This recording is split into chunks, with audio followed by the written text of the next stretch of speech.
The damned thing. It was night. 8 men were sitting together in an empty room of a small house. The only pieces of furniture were a simple wooden table and 8 chairs. The only light came from a lamp on the table. One of the men was reading a book. He held the book close to the lamp so that he could see the words on the pages. There was a 9th man in the room. He owned the house. He was lying on the table beneath a white sheet. The 9th man was dead. It was quiet in the house. Outside, there were the sounds of birds and insects in the trees around the house.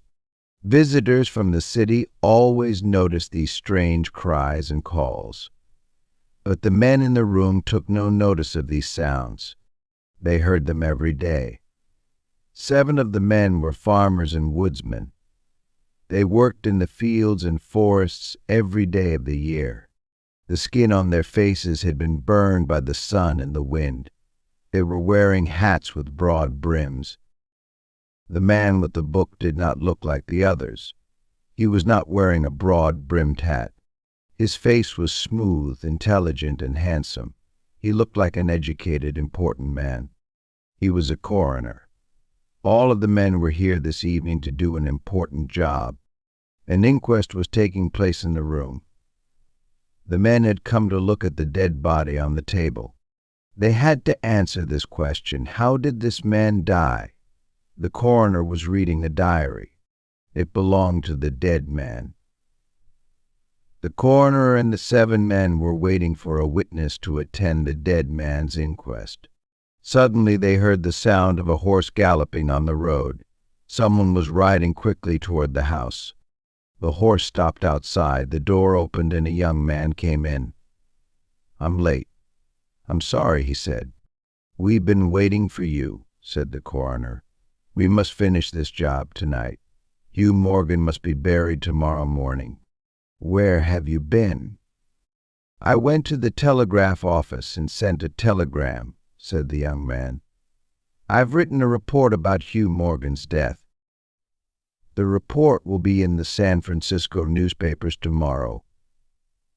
I'm a reporter. I write stories for the newspapers."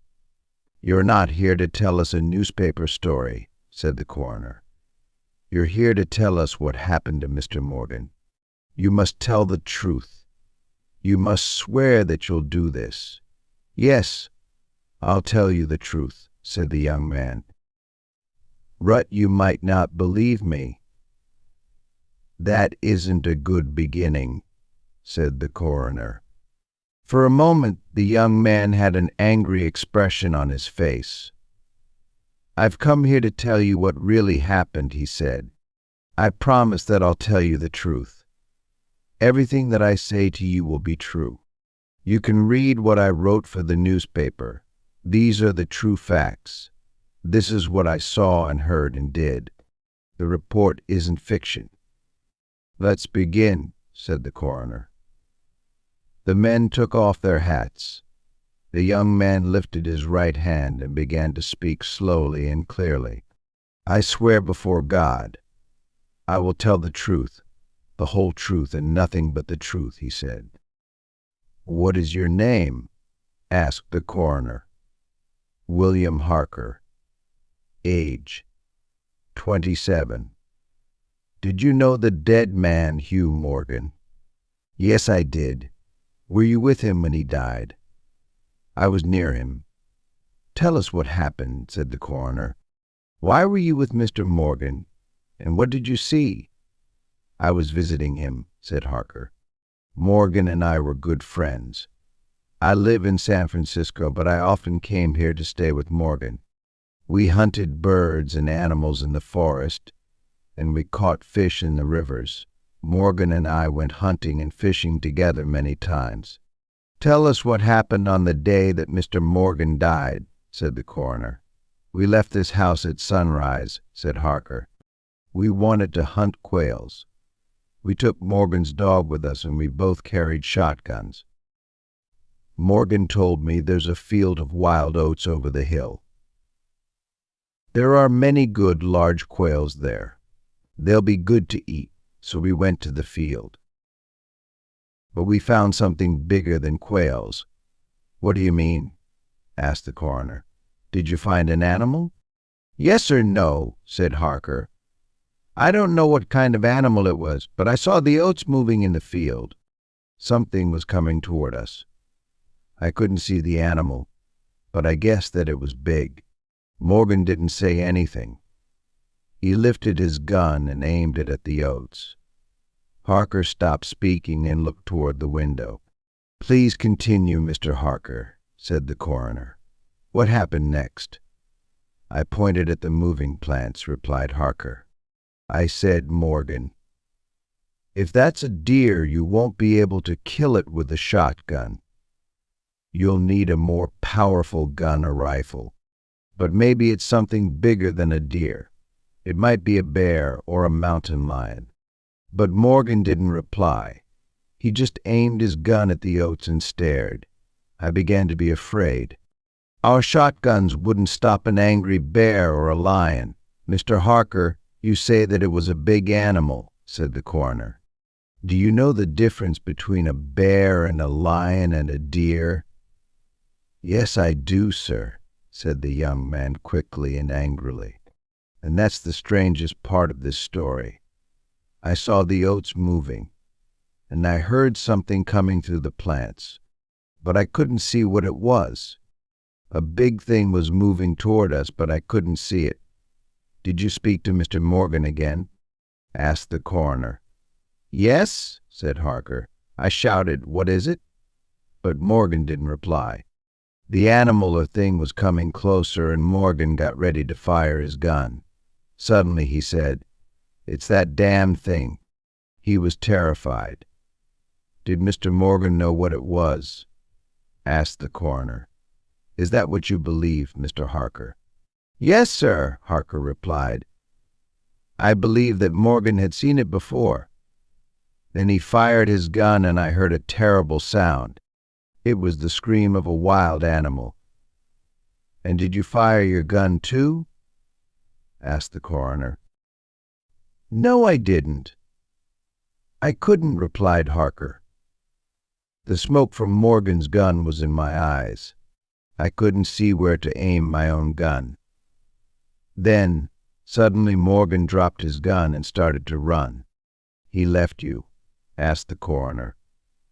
Well, I was surprised, said Harker, but I didn't have time to think about it. Something knocked me to the ground. What knocked you down? Asked the coroner. Well, I didn't see it, but it was soft and heavy. It moved very fast. And then what happened? I heard wild screams near me. They were like the sounds made by dogs who are fighting. Then I saw that Morgan was fighting. He was on the ground. He was fighting for his life. Fighting what? Asked the coroner. I don't know, said the young man. I couldn't see anything or anyone, but Morgan was on the ground and there was a strange movement in the air around him. I don't know how to describe it. It seemed as if the fight was happening underwater. Sometimes I couldn't see one of Morgan's hands. Sometimes his head disappeared. Then his whole body moved again. And did you try to help Mr. Morgan? Asked the coroner. Of course I did. I ran toward him. But I found him like this. Harker pointed to the dead body on the table. And where was the animal? Asked the coroner. I don't know. I only saw the oats moving again. They moved as if there was wind blowing across them. The thing, whatever it was, went into the woods. My friend was dead. I came into town to get a police officer. Very well, said the coroner. We'll examine the body. He lifted the white sheet off Morgan's body. Then he removed a handkerchief that was tied around the dead man's head. The handkerchief kept Morgan's mouth closed. The other men looked closely. One of them held the lamp high. Its light shone on the body of the dead man. Hugh Morgan's throat had been torn open. There were many terrible, deep injuries all over his body. His clothes were soaked with blood. "Gentlemen, you've heard Mr. Harker's story," said the coroner. "You've seen Mr. Morgan's body. What shall we write on the death certificate? Did a wild animal kill Mr. Morgan, or was he murdered? We must decide." The 7 men went out of the room and spoke together quietly for 2 or 3 minutes. William Harker turned toward the coroner. "I see that you have Morgan's diary, sir," he said. "Have you read it? Does it tell us anything important?" "I've read it," quickly said the coroner. "No, it doesn't tell us anything about the cause of Mr. Morgan's death." The 7 men came back into the room. One of them stood in front of the coroner and spoke. "We believe that Hugh Morgan was killed by a mountain lion," he said. "Thank you, gentlemen," said the coroner. "Everyone can leave now. Mr. Morgan will be buried in the morning.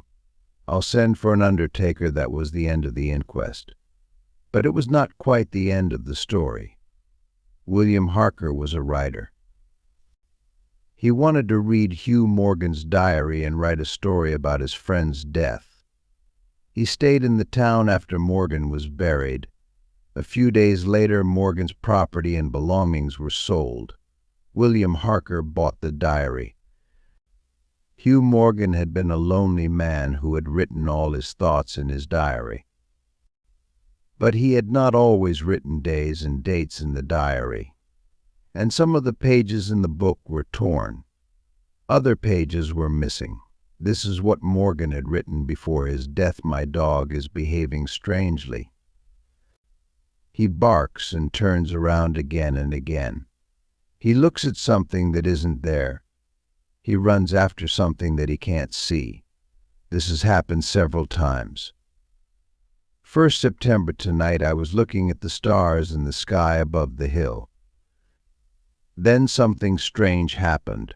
Someone or something moved between me and the stars. The stars suddenly looked like a pool when you drop a stone in the water. Am I going crazy? 27th September, it's been here again. It moves around the house. Now I keep my gun beside me always. Does this thing only come at night? Today I saw footprints in the soft ground near the house. What's happening here? Am I going crazy? 2nd October, I shall not leave my home. I will not run away because of this thing, but it might make me crazy. 5th October, I've invited my friend Harker to stay here. I'll say nothing. Maybe he'll find an answer. Maybe he'll see the thing too. Can the dog see it? I'm sure that the dog hears it. It hears things that I can't hear. Can the dog see things that I can't see? Perhaps that is the answer. If there are sounds that men can't hear, are there colors that men can't see? Is the damn thing a color that men can't see?